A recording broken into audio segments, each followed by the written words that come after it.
Random math problem calculus. A point moves along the curve y equals x cubed minus 3x plus 5 so that x equals 1/2 square root of t plus 3, where t is time. At what rate is y changing when t is equal to 4? So, what is the process to solve this problem? We are asked to get the rate at which y is changing when t is equal to 4. This means we need to get the value of the derivative of y with respect to time.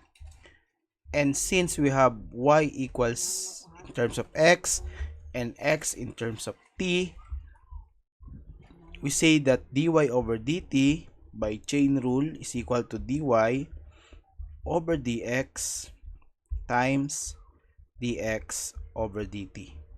So we compute first for dy dx.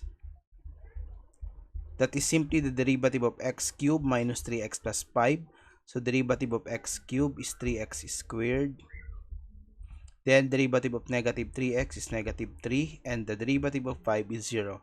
We can write it as 3 times x squared minus 1.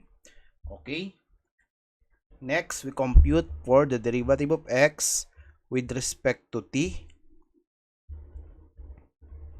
Here, so dx dt. How are we going to solve that? Square root of t, what is the derivative of square root of t? That is simply 1 over 2 square root of t, right? So we have 1/2 times 1 over 2 square root of t. Then the derivative of 3 is 0. So this becomes 1 over 2 times 2 is 4 square root of t. So 1 over 4 square root of t. Ngayon, we can now solve the value of dy over dx, rather dy over dt. So dy dt is equal to dy dx, that is 3 times x squared minus 1 times dx over dt, that is 1 over 4 square root of t. Okay, we are not done yet because we need to solve for the other variable, because we have x and t here, and since we are talking of dy dt, so we express x in terms of t, or we solve for x. Okay, how are we going to do that? If we go back, meron tayong x equals 1/2 square root of t plus 3.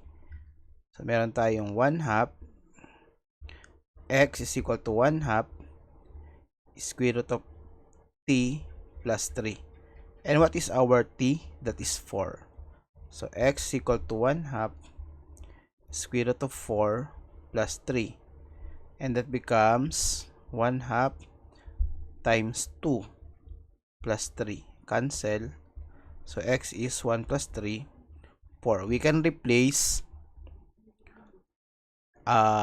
x by 4 and t by also 4. So therefore dy dt is equal to 3 times 4 squared minus 1 times 1 over 4 square root of 4. Simplify, that becomes 3 times 4 times 4, 16, minus 1, 15, times 1 over square root of 4 is 2, times 4, 8. So what is our final answer? 3 times 15, 45 over 8. So therefore, the rate at which y is changing when t is equal to 4 is just 45 over 8 units per unit time. Okay, kung anong unit yon, so per unit time. So 45 over 8.